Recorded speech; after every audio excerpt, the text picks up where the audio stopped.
നമസ്കാരം. ഗസയിൽ ഒരു ബോംബ് പൊട്ടുമ്പോൾ അല്ലെങ്കിൽ ഇറാനിൽ ഒരു ബോംബ് പൊട്ടുമ്പോൾ എന്താണ് ഇവിടുത്തെ സുഡാപ്പികൾക്ക് തെരുവിൽ ഇറങ്ങേണ്ട കാര്യം എന്താണ്? കമ്മികൾക്ക് തെരുവിൽ ഇറങ്ങേണ്ട കാര്യം എന്താണ്? മുസ്ലിം ലീഗിന്റെ പ്രവർത്തകർക്ക് തെരുവിൽ ഇറങ്ങേണ്ട കാര്യം എന്താണ്?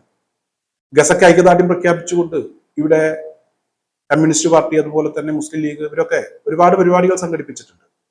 അതുപോലെ ഈ മനസാക്ഷിയുള്ള ആളുകൾ, മനുഷ്യന്മാരൊക്കെ ലോകത്തുടനീളം അവർ പൊതുനിരത്തിലിറങ്ങി ഇസ്രായേലിനെതിരെയും അമേരിക്കക്കെതിരെയും ഒക്കെ മുഷ്ടി ചുരുട്ടി മുദ്രാവാക്യം വിളിച്ചിട്ടുണ്ട്.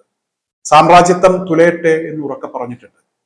എന്നാൽ നമ്മുടെ ചില ചങ്കുകളാണ് അങ്ങനെ ഇറങ്ങുന്ന ആളുകളൊക്കെ അവരെ സംബന്ധിച്ചിടത്തോളം സുഡാപ്പിയാണ്.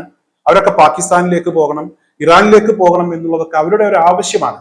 എന്തായാലും അത്തരത്തിൽ തുടർച്ചയായി തെരുവിലിറങ്ങിയിരുന്ന ആളുകളെ, ഗസയ്ക്ക് വേണ്ടി തെരുവിലിറങ്ങിയിരുന്ന ആളുകളെ, അതുപോലെ വെനസ്വലയ്ക്ക് വേണ്ടി തെരുവിലിറങ്ങിയ ആളുകളെ ഒക്കെ ആക്ഷേപിച്ചിരുന്ന ചങ്കുകൾ ഇവിടെ തന്നെ ഉണ്ടോ എന്നാണ് എനിക്ക് ചോദിക്കാനുള്ളത്. കാരണം ഈ ചങ്കുകളെ സംബന്ധിച്ചിടത്തോളം നിങ്ങളുടെ നേതാവ്, ഈ രാജ്യത്തിന്റെ പ്രധാനമന്ത്രി നരേന്ദ്രമോദി, അദ്ദേഹം ഇവിടെ കഴിഞ്ഞ ദിവസം പറഞ്ഞ ഒരു കാര്യമുണ്ട്.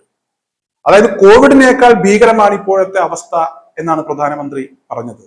പക്ഷെ നമ്മൾ ഇതിനെയൊക്കെ മറികടക്കും എന്നും അദ്ദേഹം പറഞ്ഞു. കോവിഡിനെ മറികടന്നതിന്റെ ക്ഷീണം ഇപ്പോഴും മാറിയിട്ടില്ല. അത് ചങ്കുകൾ മനസ്സിലാക്കുന്നുണ്ടോ എന്ന ഒരു ചോദ്യം എനിക്ക് നിങ്ങളോട് ചോദിക്കാനുണ്ട്.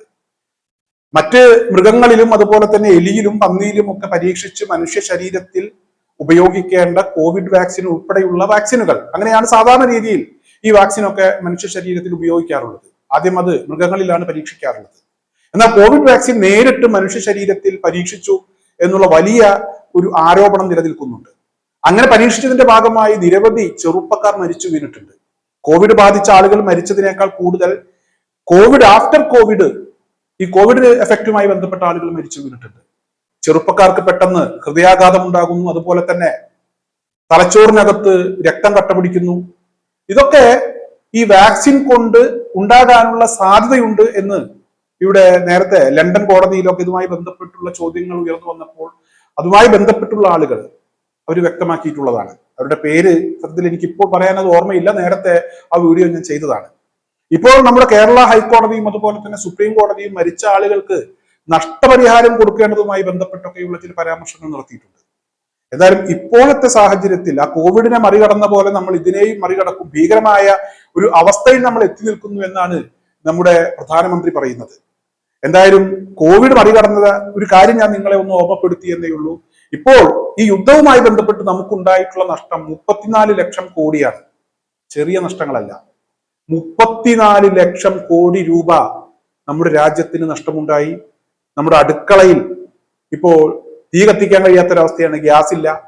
നമ്മുടെ രാജീവ് ചന്ദ്രശേഖർ പറഞ്ഞത്, നമ്മളൊക്കെ പഴയ സംസ്കാരങ്ങളും പരിപാടികളും ഒക്കെയായി നടക്കുന്ന ആളുകളാണ്, ഭാരതീയരാണ്, നമുക്ക് വിറക് കത്തിച്ച് ആണ് ശീലമുള്ളത്, നമ്മൾ ആ ഒരു അവസ്ഥയിലേക്ക് പോകേണ്ടി വന്നാലും കുഴപ്പമൊന്നുമില്ല എന്നാണ് അദ്ദേഹം പറഞ്ഞത്. എന്തായാലും ചങ്കുകൾക്ക് ഈ വിഷയവുമായി ബന്ധപ്പെട്ട് എന്തെങ്കിലുമൊക്കെ അഭിപ്രായം പറയാനുണ്ടെങ്കിൽ പറയണം, അത് കൃത്യമായി എന്ന ഒരു അപേക്ഷ എനിക്ക് നിങ്ങളോടുണ്ട്. നിങ്ങൾ പറയും എന്ന് തന്നെയാണ് ഞാൻ പ്രതീക്ഷിക്കുന്നത്.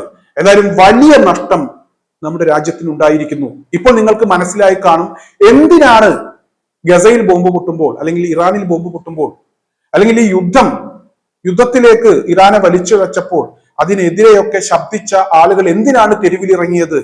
രാജ്യത്ത് എന്തിനാണ് ഇവിടെ യുദ്ധക്കൊതിയന്മാർക്കെതിരെ തുടർച്ചയായി പ്രക്ഷോഭങ്ങൾ സംഘടിപ്പിക്കുന്നത്? അമേരിക്കൻ സാമ്രാജ്യത്വത്തിനെതിരെ, ഇസ്രായേലിന്റെ ഭീകരതക്കെതിരെ എന്തിനാണ് ശബ്ദിച്ചുകൊണ്ടിരിക്കുന്നത് എന്ന് നിങ്ങൾക്ക് ഇനിയെങ്കിലും മനസ്സിലായി കാണും എന്നാണ് ഞാൻ പ്രതീക്ഷിക്കുന്നത്.